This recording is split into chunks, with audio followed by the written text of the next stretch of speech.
My name is Frank Wallis. I work for Santan Ford Mobile Unit. I've been part of the mobile unit for just over a year now. We've gone from a small, I think it was a 12-foot trailer, to now we have a 32-foot trailer being pulled by a Ford-built F550 service truck.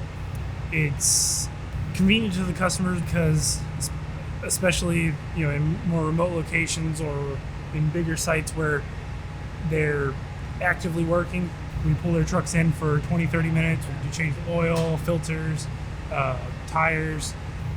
When we first started using the trailer with our tire machines in them, we had a loud air compressor powered by a gas generator. Now with the Vanair system in our F550, we connect the air compressor directly to the trailer system.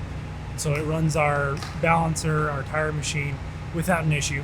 We can have both running at the same time, 2 or 3 techs in there.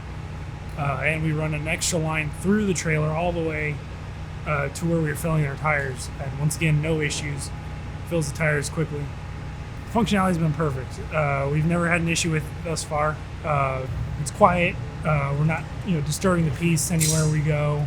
You can go in there and grab parts from the inside the vehicle and not be deafened by the pounding of the pump. There's no CO2 hazards in the back of the truck. It's safe for us to be around. There's not extra pollution or anything like that. It all works without an issue. It does more than what we need to do.